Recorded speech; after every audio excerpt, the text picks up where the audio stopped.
परिवहन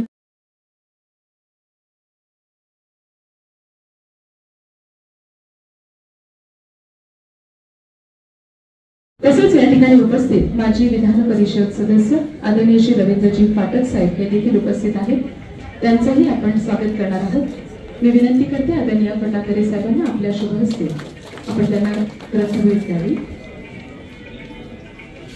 तसेच या ठिकाणी उपस्थित आदरणीय आमदार महोदय माननीय श्री विलासजी तरे साहेब, सन्माननीय विधानसभा सदस्य यांचेही स्वागत आदरणीय फटाकरे साहेब यांनी करावं अशी मी त्यांना विनंती करते। अनुसूचित जाती जमाती आयोगाच्या सन्माननीय राज्य कार्यकारिणी सदस्य आणि जिल्हा परिषद पालघरच्या माजी अध्यक्षा आदरणीय वैदेहीताई वाढान मॅडम यांचेही स्वागत या ठिकाणी आदरणीय फटाकरे साहेब यांनी करावं अशी मी त्यांना विनंती करते। मनपूर्वक स्वागत। सर्व मान्यवरांना विनंती आहे आपण आसनस्थ शब्दफुलांनी मनपूर्वक हरियास स्वागत आहे। आणि या लोकदरबार कार्यक्रमाच्या प्रास्ताविकाकरिता या ठिकाणी मी विनंती करते माननीय श्री भाऊसाहेबजी फटाकरे यांचंही या ठिकाणी मनपूर्वक स्वागत आहे। जिल्हा परिषद पालघरच्या माजी अध्यक्षा आदरणीय भारतीताई कांबळे मॅम यांना देखील विनंती आहे आपण मंचावरती येऊन स्थानापन्न व्हावं। आदरणीय भारतीताई कांबळे मॅम माजी जिल्हा परिषद अध्यक्ष, माननीय श्री भाऊसाहेबजी फटाकरे साहेब अपर जिल्हाधिकारी पालघर। आजच्या या लोकदरबार त्यामध्ये प्रामुख्यानं लाडक्या बहिणींची जी योजना होती आणि त्याचबरोबर ज्येष्ठ नागरिकांसाठी विविध योजना होत्या, तरुणांसाठी योजना होत्या, शेतकऱ्यांसाठी योजना होत्या।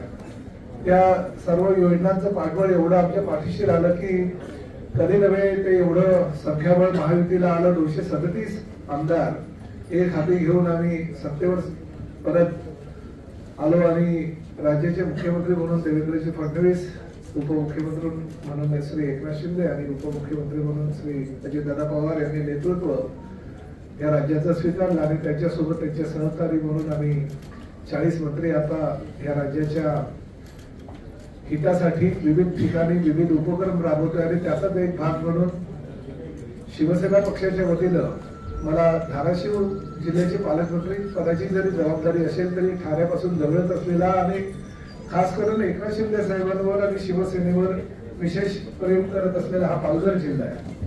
या जिल्ह्यातल्या सर्वसामान्य जनतेच्या समस्या सोडवण्यासाठी, कार्यकर्त्यांच्या काही समस्या सोडवण्यासाठी प्रत्येक विभाग निहाय जनता दरबार घेण्याचे आदेश आम्हाला दिलेले आहेत। त्यानुसार मी माझा हा पहिला लोक दरबार या पालघर जिल्ह्यामध्ये आपल्या सगळ्यांच्या माध्यमातून आणि सहकार्याने आयोजित केलेला आहे।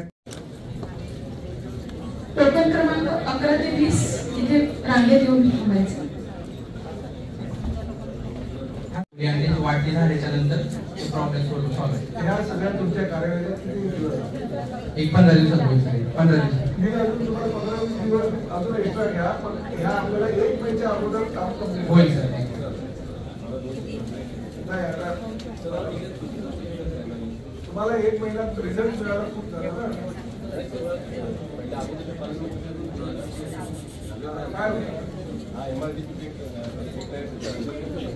काय काय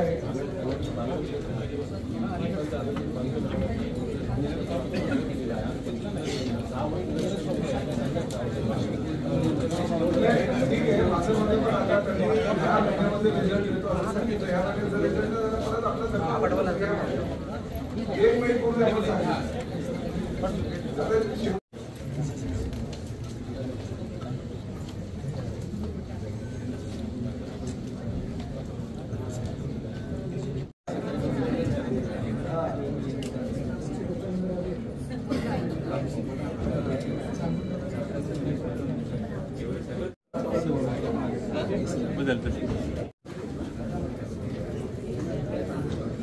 पालघर तहसीलदार रमेश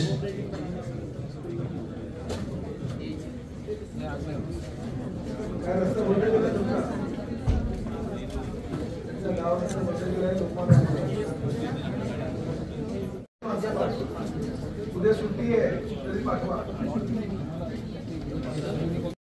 नगरपालिकेच्या हद्दीमध्ये एक मिनिट जरा थांबा. नगरपालिकेच्या हद्दीमध्ये जर त्यांना काही बांधकाम करायचं असेल, सुशोभीकरणासाठी लोक सातत्याने पाठपुरावा करत असेल तर PWDला काही ऑब्जेक्शन आहे का? तर त्यांनी तुम्हाला पत्र दिलेलं आहे तर त्यांना फक्त तुम्हाला एनओसी द्यायची आहे. करतो नाही 2 दिवसामध्ये एनओसी देऊन टाका. एनओसी द्यायची आहे. तुमचा काय त्या जागेवर हक्क नाही, नगर परिषदेचा हक्क आहे. फक्त एनओसी द्यायची आहे जेणेकरून ते सुशोभीकरण करते. 14 तारखेला जयंती आहे, तुम्ही परवाच्या परवा एनओसी देऊन टाका आणि तुम्ही सुशोभीकरण करा. विषय संपला. धन्यवाद साहेब.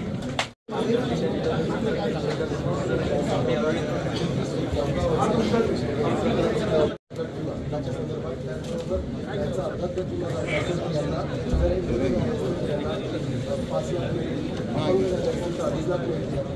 आता